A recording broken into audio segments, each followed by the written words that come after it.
మన తొలి వెలుగు ప్రేక్షకులు అందరికీ నమస్తే.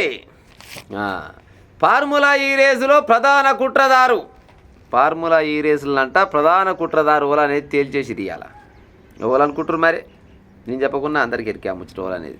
కేటీఆర్ పేరు చెప్తూ మళ్ళా మొదలైంది ముచ్చట, మళ్ళా మొదలుకు వచ్చింది.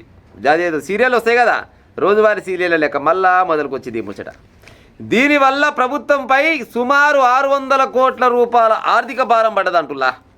ఈ ఫార్ములా ఈ రేసు పుణ్యమా అంట సుమారు 600 కోట్ల రూపాయలు ఆర్థిక భారం పడ్డదంట ప్రభుత్వం పైన. మరి ఈయన లోపలేస్తాయి బయటకు వస్తున్నా ఎన్ని రోజులు చెప్తుండొచ్చు ఈ ముచ్చట్లు పాడైపోను, ఎన్ని బయట ముచ్చట్లు చెప్తాయి ఏమైనా ముచ్చట్ల. ఇవాళ వచ్చింది పేపర్లో, రేపు వస్తుందా ఎల్లుండి వస్తుందా పత్తలే కూడా వ్యక్తుంది. ఇంకా ఆయన నమ్మక ద్రోహం వలన హెచ్ఎండిఏకు 75,88,00,000 రూపాయల నష్టం వచ్చిందట. పక్కా ఆధారాలు ఉన్నాయి, సాక్షులుగా 14 మంది నేడు నాంపల్లి కోర్టు ఏసీబీ కోర్టులనంట విచారిస్తారంట. విచారించి రేపు వేస్తుండొస్తున్నా జైల్లో, రేపు కాకుండా ఎల్లుండి వేస్తుండొస్తున్నా, లేకపోతే వారం 10 రోజులకి వేస్తారా, పోనీ ఒక నెల 2 నెలలకి వేస్తారా, ఎప్పుడు వేస్తుండొచ్చు మరి లోపల అవుతుందా వీళ్ళతోటి ఆ పని అవుతుండొచ్చునా? వాళ్ళకన్నా నమ్మకం ఉన్నారు, నమ్మకం ఉన్న జర కింద కామెంట్ పెడతారు. కేటీఆర్ ప్రధాన కుట్రదారు అని తేలింది. ఏది మన ఈ ఫార్ములా ఆ రేసు పంచాయిలా ప్రధాన కుట్రదారు కేటీఆర్ అని తేలింది. మరి ఈయనని జైల్లో వేస్తుండొచ్చునా? నమ్మకం ఉన్న జర కామెంట్ పెట్టున్నారు. నాకైతే నమ్మకం లేదు, పక్క చెప్తారా. మరి మీకు ఇట్టే పెట్టే ప్రయత్నం అయితే చెయ్యి. చెప్పిందే చెప్తారు, పాడిందే వాడరా పాస్పల్ల దాసరా అన్నట్టు చెప్పిన ముచ్చటే చెప్తూ ఉంటారు. ఇది ఎవరికి అక్కడిచ్చే ముచ్చట కావచ్చు. ఇప్పుడు మా ఇంటి ఎంత 55 కోట్లు 60 కోట్లు అని అన్నారు అప్పుడు. ఇవాళేమో ప్రభుత్వానికంటే సుమారు 600 కోట్ల ఆర్థిక భారం పడ్డదని ఇవాళ చెప్తారు ముచ్చట. వాస్తవానికి కేటీఆర్ పైన ఎంక్వైరీ చేసేవి చాలా ఉన్నాయి. అదంతా పసిదాన్ని అంతా పక్కకు పెట్టి దాన్ని ముందలేసి వయ్య ఓకిరిస్తావు పాడైపోను. ఎన్నో రకాల కేసులు ఉన్నాయి ఆయన పైన. కేసులు ఉన్నాయంటే వీళ్ళు గతంలో ఆయన పైన అభియోగం చేసిరు.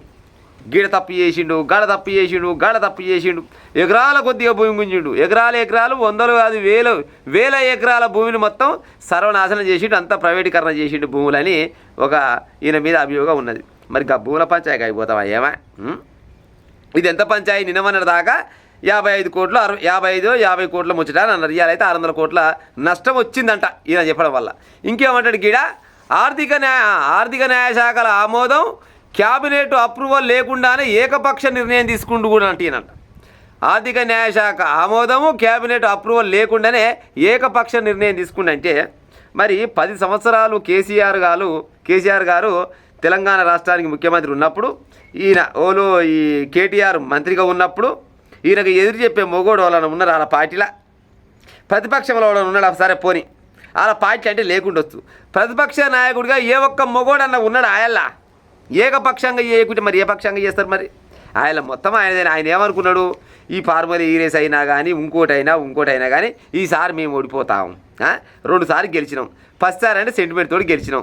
సెకండ్ సారి అంటే ఫస్ట్ సారి చేయవలసిన పనులు చాలా ఉన్నాయి, ఆ పనులు చేయాలంటే మళ్ళీ మనమే ఉండాలి, మనల్నే గెలిపించుకుంటే పెండింగ్ ఉన్న పనులు మొత్తం చేపిస్తామని అంటే మళ్ళీ 2 సార్లు గెలిచిండు. ఇక లాభం లేదని ఆయన ఈ మాటలు బయటపై మాటలు ఇంటివా అంటే మన వల్ల కాదని జనాలు ఏం చేసిరు, కాంగ్రెస్ వాళ్ళకి అధికారం ఇచ్చారు.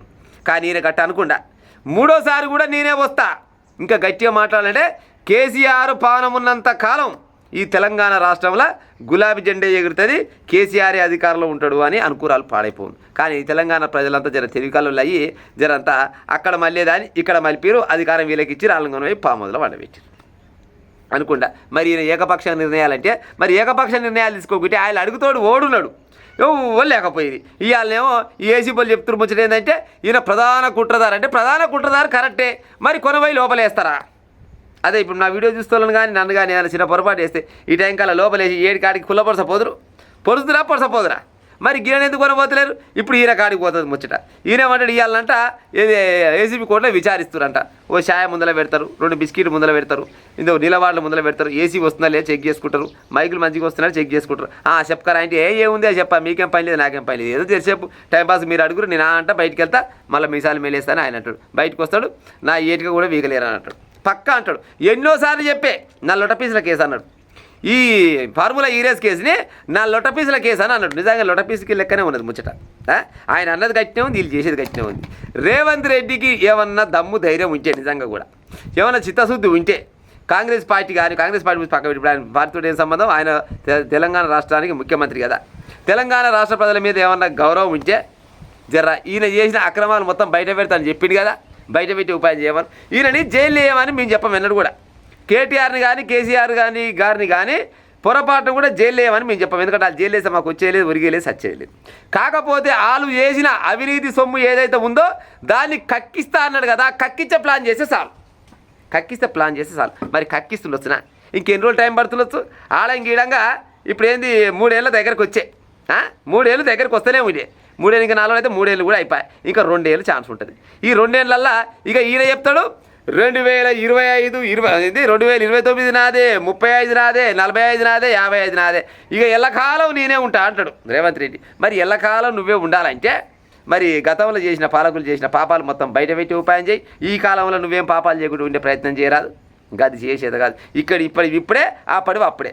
వీళ్ళని ఎవరినన్నా కొనబోయి ఈ 3 ఏళ్ళల్లో ఏది రేవంత్ రెడ్డి అధికారంలోకి వచ్చిన కానించి కేసీఆర్ కానీ వాళ్ళ కుటుంబం కానీ చేసిన అవినీతి అక్రమాల పాపాల భైరవుడు అన్నాడు, ఎన్నో రకాలుగా అన్నాడు, తొండలు అన్నాడు, లొట్టపీసలు అన్నాడు, మాకు చాలా రకాలుగా అన్నాడు. కానీ ఏ ఒక్కరినైనా లాస్ట్ కేసీఆర్ ఇంట్లో పనిచేసే పని మనిషి ఏమన్నా అవకతవకలు చేసినా కానీ గలన కొనవై లోపలేసి ఉపాయం చేసినవా అయితే అసలు ఈ రేవంత్ రెడ్డి తోటి పొరపాటున కూడా కాదు. కాకపోతే పేపర్లలో మాత్రం గప్పాలు కొడతానికి ఏక నెంబర్ పాడవుతారు.